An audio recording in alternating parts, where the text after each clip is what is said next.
ओम शांति। हम सब ब्राह्मण आत्माएं, हम अभी राजयोगी आत्माएं, सहज योगी हम बन गए। पहले तो हम साधारण जीवन हमारा था, लेकिन अब सहज योगी बन गए और सहज योगी से फिर हम राजयोगी बन गए। और राजयोगी को परमात्मा ये शिक्षा दे रहे हैं कि मेरे मीठे बच्चे, तुमको अशरीरी बन कर के अब शांति धाम आना है, मेरे से बुद्धि योग लगाना है। देह के सब नाते रिश्तेदार सबको भूलकर, देह के सर्व संबंधों को भूलकर मुझे ही याद करो। लेकिन ये जो अशरीरीपन का अभ्यास सन्यासी लोग ये करते हैं, शरीर को उठाने के लिए प्रयत्न करते हैं, ये यहाँ से ही फॉलो किए हैं। तो आज अव्यक्त महावाक्य में परमात्मा अलौकिक राज्य दरबार का मिसाल दिया है, कैसे राज्य दरबार चलता है। यहाँ तो कोई राजा या राज कारोबार ऐसे अभी है नहीं। यथा राजा रानी तथा प्रजा सब कुछ थे सतयुग दुनिया में। द्वापर युग में राजाएं थे, अब तो खुद ही खुद पर सब शासन कर रहे हैं। कोई भी किसी से अब शासित नहीं है। लेकिन हम सब काम क्रोध लोभ मोह अहंकार में वशीभूत होकर के अब शासित हो रहे थे, लेकिन परमात्मा आकर के इससे भी हमको छुड़ाया, ये मायावी रावण की दुनिया से। तो आइए कैसे हम राज दरबार में जाएंगे, अलौकिक राज दरबार में, सतयुग में, जो हम राजा रानी कैसे बनते हैं और उनके कारोबार क्या होता है, इसके बारे में आज हम सुनेंगे। ये परमात्मा का महावाक्य है। आज है 10 जनवरी 2021 की ये अव्यक्त महावाक्य और इसका रिवाइज डेट है 9/10/87 का। हेडिंग है अलौकिक राज्य दरबार का समाचार। आज बाप दादा अपने स्वराज्य अधिकारी बच्चों की राज्य दरबार देख रहे हैं। यह संगम योग की निराली श्रेष्ठ शान वाली अलौकिक दरबार सारे कल्प में न्यारी और अति प्यारी है।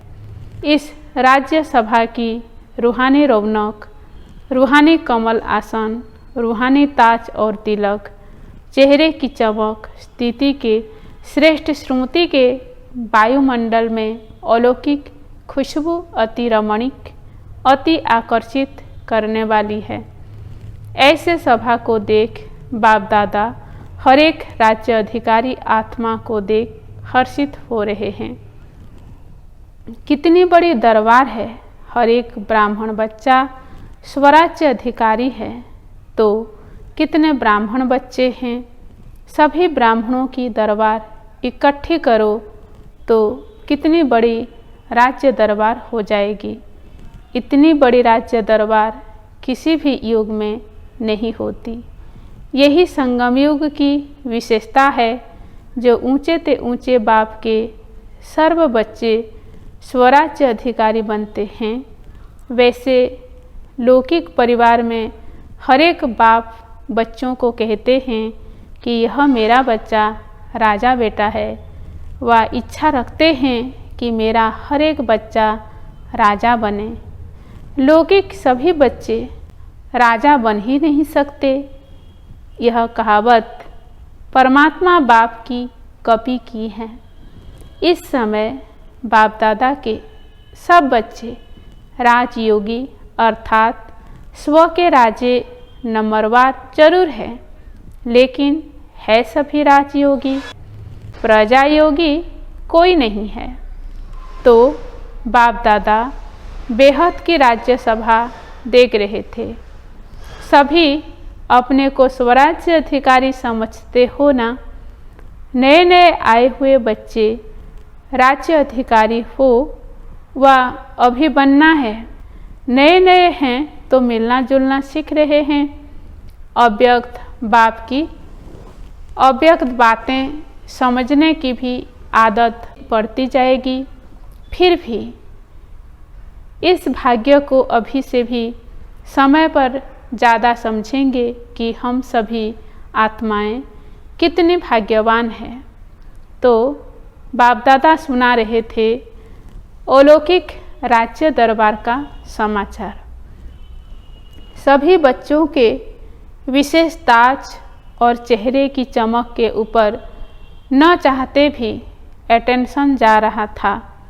ताज ब्राह्मण जीवन की विशेषता पवित्रता का ही सूचक है। चेहरे की चमक रूहानी स्थिति में स्थित रहने की रूहानियत की चमक है। साधारण रीति से भी किसी भी व्यक्ति को देखेंगे तो सबसे पहले दृष्टि चेहरे तरफ ही जाएगी। यह चेहरा ही वृत्ति और स्थिति का दर्पण है। तो बाप दादा देख रहे थे चमक तो सभी में थी, लेकिन रहने वाले स्वतः और सहज स्थिति वाले और दूसरे थे सदा रूहानी स्थिति के अभ्यास द्वारा स्थित रहने वाले। एक थे सहज स्थिति वाले, दूसरे थे प्रयत्न कर स्थिति रहने वाले, अर्थात एक थे सहज योगी, दूसरा थे पुरुषार्थी से योगी। दोनों की चमक में अंतर रहा। उनकी नेचुरल ब्यूटी थी और दूसरों की पुरुषार्थ द्वारा ब्यूटी थी। जैसे आजकल भी मेकअप कर ब्यूटीफुल बनते हैं ना, नेचुरल स्वाभाविक ब्यूटी की चमक सदा एक रस रहती है और दूसरी ब्यूटी कभी बहुत अच्छी और कभी परसेंटेज में रहती है। एक जैसी एक रस नहीं रहती। तो सदा सहज योगी स्वतः योगी स्थिति नंबर 1 स्वराज्य अधिकारी बनाती है। जब सभी बच्चों का वायदा है ब्राह्मण जीवन अर्थात एक बाप ही संसार है व एक बाप दूसरा न कोई, जब संसार ही बाप है दूसरा कोई है ही नहीं, तो स्वतः और सहज योगी स्थिति सदा रहेगी ना। वह मेहनत करनी पड़ेगी। अगर दूसरा कोई है तो मेहनत करनी पड़ती है। यहाँ बुद्धि न जाए वहाँ जाए, लेकिन एक बाप ही सब कुछ है, फिर बुद्धि कहाँ जाएगी। जब जा ही नहीं सकती तो अभ्यास क्या करेंगे। अभ्यास में भी अंतर होता है। एक है स्वतः अभ्यास है ही है और दूसरा होता है मेहनत वाला अभ्यास। तो स्वराज्य अधिकारी बच्चों का सहज अभ्यासी बनना यही निशानी है सहज योगी स्वतः योगी की। उन्हों के चेहरे की चमक अलौकिक होती है। जो चेहरा देखते ही अन्य आत्माएं अनुभव करती कि यह श्रेष्ठ प्राप्ति स्वरूप सहयोगी है। जैसे स्थूल धन व स्थूल पद के प्राप्ति की चमक चेहरे से मालूम होती है कि यह साहूकार कुल का व उच्च पद अधिकारी हैं, ऐसे यह श्रेष्ठ प्राप्ति श्रेष्ठ राज्य अधिकार अर्थात श्रेष्ठ पद की प्राप्ति का नशा व चमक चेहरे से दिखाई देती है। दूर से ही अनुभव करते कि उन्होंने कुछ पाया है, प्राप्ति स्वरूप आत्माएं हैं। ऐसे ही सभी राज्य अधिकारी बच्चों के चमकते हुए चेहरे दिखाई दे। मेहनत के चिन्ह नहीं दिखाई दे, प्राप्ति के चिन्ह दिखाई दे। अभी भी देखो कोई कोई बच्चों के चेहरे को देख यही कहते हैं इन्होंने कुछ पाया है, और कोई कोई बच्चों के चेहरे को देख यह भी कहते कि ऊंची मंजिल है, लेकिन त्याग भी बहुत ऊंचा किया है। त्याग दिखाई देता है, भाग्य नहीं दिखाई देता चेहरे से। या यह कहेंगे कि मेहनत बहुत अच्छी कर रहे हैं। बाप दादा यही देखना चाहते हैं कि हर एक बच्चे के चेहरे से सहज योगी की चमक दिखाई दे, श्रेष्ठ प्राप्ति के नशे की चमक दिखाई दे, क्योंकि प्राप्तियां का भंडार बाप के बच्चे हो, संगम योग की प्राप्तियों के वरदानी समय के अधिकारी हो। निरंतर योग कैसे लगावे व निरंतर अनुभव कर भंडार की अनुभूति कैसे करें। अब तक भी इसी मेहनत में ही समय नहीं गवाओ, लेकिन प्राप्ति स्वरूप के भाग्य को सहज अनुभव करो। समाप्ति का समय समीप आ रहा है। अब तक किसी न किसी बात की मेहनत में लगे रहेंगे तो प्राप्ति का समय तो समाप्त हो जाएगा। फिर प्राप्ति स्वरूप का अनुभव कब करेंगे। संगम योग को ब्राह्मण आत्माओं को वरदान है, सर्व प्राप्ति भव। सदा पुरुषार्थी भव का वरदान नहीं है, प्राप्ति भव का वरदान है। प्राप्ति भव के वरदानी आत्मा कभी भी अलबेलेपन में आ नहीं सकती, इसलिए उनको मेहनत नहीं करनी पड़ती। तो समझा क्या बनना है। राज्य सभा में राज्य अधिकारी बनने की विशेषता क्या है, यह स्पष्ट हुआ ना। राज्य अधिकारी होना व अभी सोच रहे हो कि हैं व नहीं हैं। जब विधाता के बच्चे वरदाता के बच्चे बन गए, राजा अर्थात विधाता देने वाला, और प्राप्ति कुछ नहीं तो लेंगे क्या। तो समझा नए नए बच्चों को इस अनुभव में रहना है।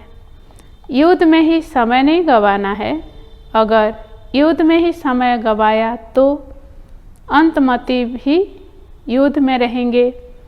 फिर क्या बनना पड़ेगा। चंद्रवंशी में जाएंगे व सूर्यवंशी में। युद्ध वाला तो चंद्रवंशी में जाएगा। चल रहे हैं, कर रहे हैं, हो ही जाएंगे, पहुंच जाएंगे। अभी तक ऐसा लक्ष्य नहीं रखो। अब नहीं तो कब नहीं। बनना है तो अब, पाना है तो अब। ऐसे उमंग उत्साह वाले ही समय पर अपनी संपूर्ण मंजिल को पा सकेंगे। त्रेता में राम सीता बनने के लिए तो कोई भी तैयार नहीं है। जब सतयुग सूर्यवंशी में आना है तो सूर्यवंश अर्थात सदा मास्टर, विधाता और वरदाता देने की इच्छा वाला नहीं। मदद मिल जाए, यह हो जाए तो बहुत अच्छा, पुरुषार्थ में अच्छा नंबर ले लेंगे। नहीं, मदद मिल रही है, सब हो रहा है, इसको कहते हैं स्वराज्य अधिकारी बच्चे। आगे बढ़ना है या पीछे आए हैं तो पीछे ही रहना है। आगे जाने का सहज रास्ता है। सहज योगी स्वतः योगी बनो। बहुत सहज है। जब है ही एक बाप, दूसरा कोई नहीं, तो जाएंगे कहाँ। प्राप्ति ही प्राप्ति है, फिर मेहनत क्यों लगेगी। तो प्राप्ति के समय का लाभ उठाओ। सर्व प्राप्ति स्वरूप बनो।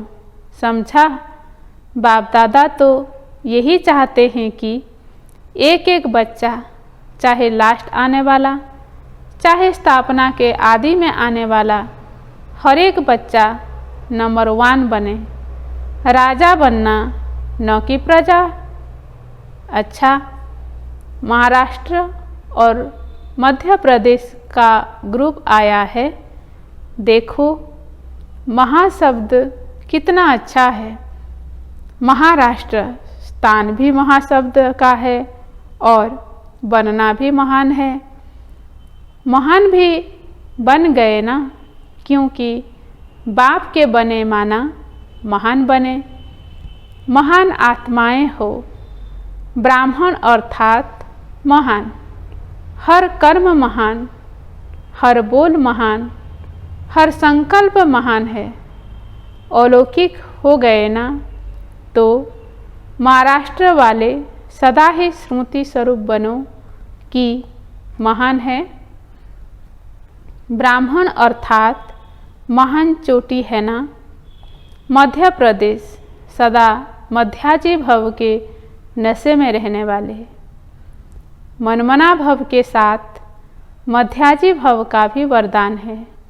तो अपना स्वर्ग का स्वरूप इसको कहते हैं मध्याजी भव।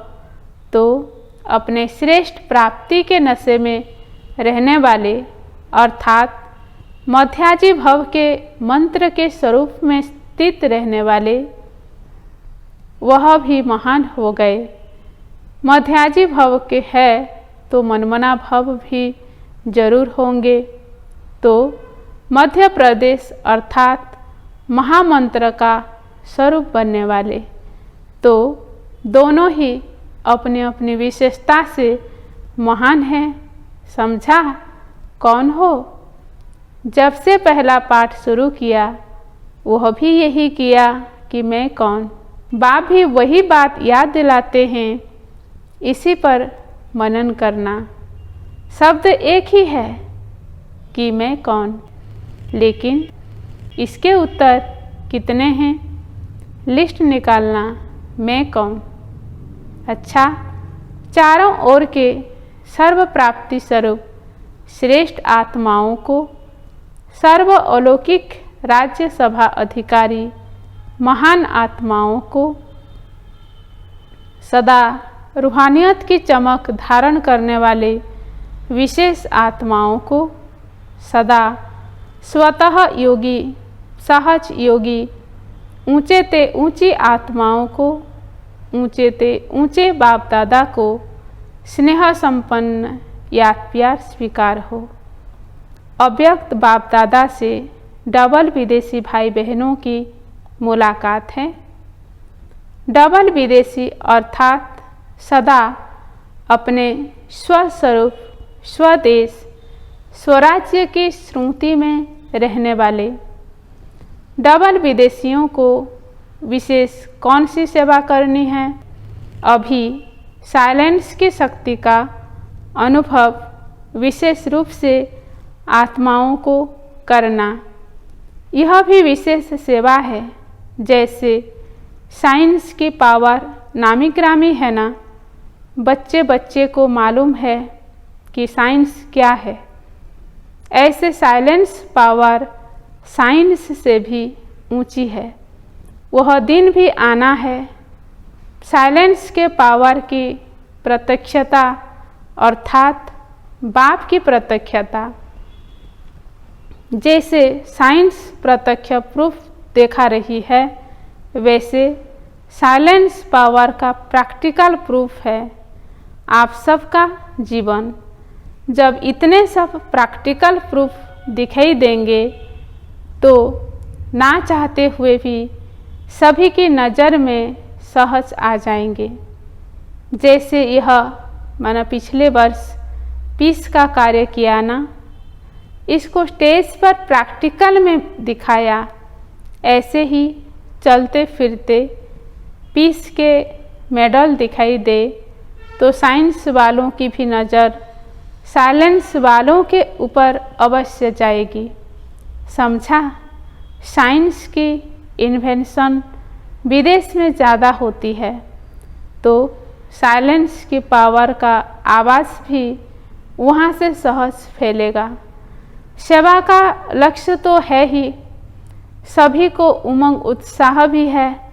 सेवा के बिना रह नहीं सकते, जैसे भोजन के बिना रह नहीं सकते, ऐसे सेवा के बिना भी रह नहीं सकते।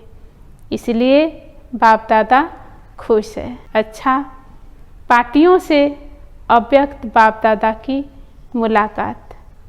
स्वदर्शन चक्रधारी श्रेष्ठ आत्माएं बन गए, ऐसे अनुभव करते हो। स्व का दर्शन हो गया ना।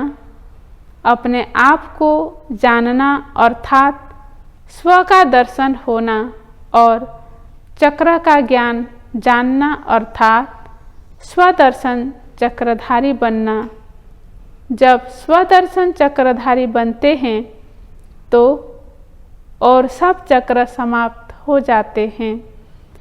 देहभान का चक्र, संबंध का चक्र, समस्याओं का चक्र, माया के कितने चक्र हैं, लेकिन स्वदर्शन चक्रधारी बनने से यह सब चक्र समाप्त हो जाते हैं, सब चक्रों से निकल जाते हैं, नहीं तो जाल में फंस जाते हैं।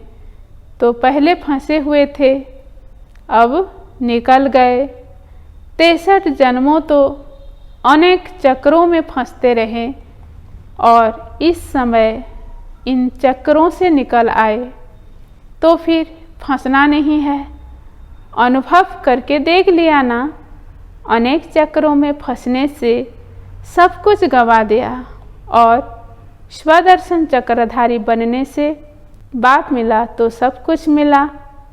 तो सदा स्वदर्शन चक्रधारी बन, मायाजीत बन आगे बढ़ते चलो। इससे सदा हल्के रहेंगे, किसी भी प्रकार का बोझ अनुभव नहीं होगा। बोझ ही नीचे ले आता है और हल्का होने से ऊंचे उड़ते रहेंगे। तो उड़ने वाले होना, कमज़ोर तो नहीं। अगर एक भी पंख कमज़ोर होगा तो नीचे ले आएगा, उड़ने नहीं देगा। इसलिए दोनों ही पंख मजबूत हो तो स्वतः उड़ते रहेंगे। स्वदर्शन चक्रधारी बनना अर्थात उड़ती कला में जाना।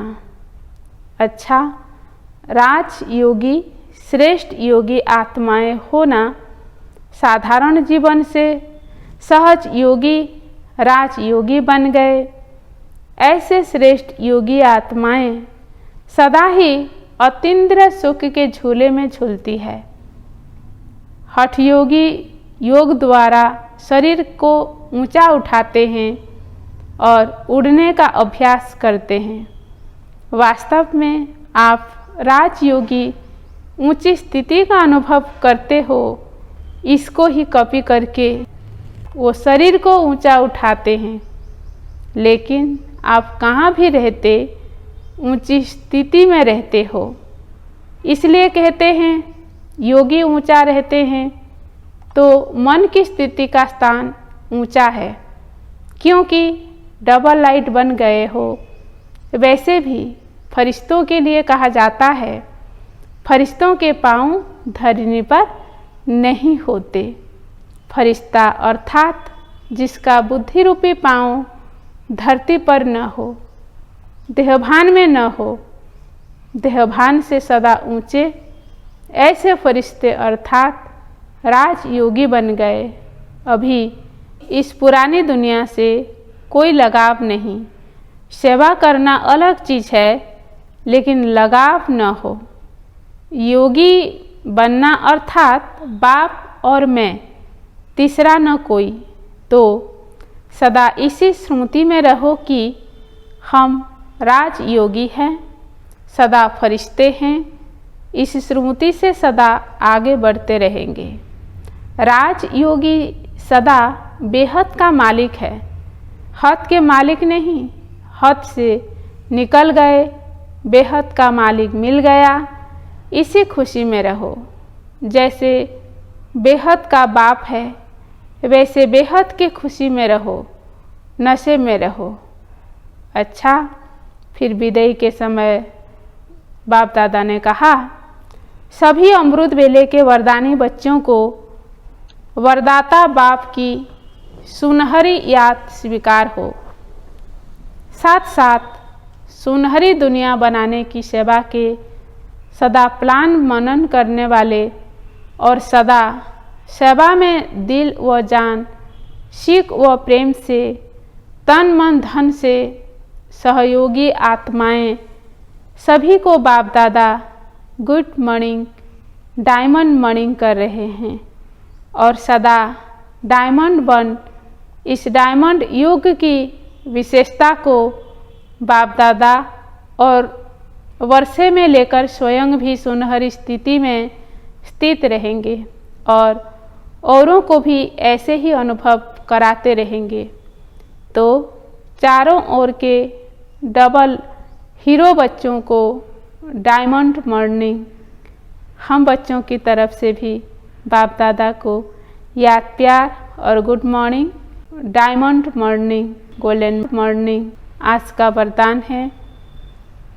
रहम दिल की भावना द्वारा अपकारी पर भी उपकार करने वाले शुभ चिंतक भव। वरदान का विस्तार है। किसी भी कोई भी आत्मा चाहे सतोगुणी चाहे तमोगुणी संपर्क में आए, लेकिन सभी के प्रति शुभ चिंतक अर्थात अपकारी पर भी उपकार करने वाले, कभी किसी आत्मा के प्रति घृणा दृष्टि न हो, क्योंकि जानते हो यह अज्ञान के वशीभूत हैं, बेसमझ है। उनके ऊपर रहम व स्नेह आए, घृणा नहीं। शुभ चिंतक आत्मा ऐसा नहीं सोचेगी कि इसने ऐसा क्यों कहा, लेकिन इस आत्मा का कल्याण कैसे हो, यही है शुभ चिंतक स्टेज। आज का स्लोगन है, तपस्या के बल से असंभव को संभव कर सफलता मूर्त बनो।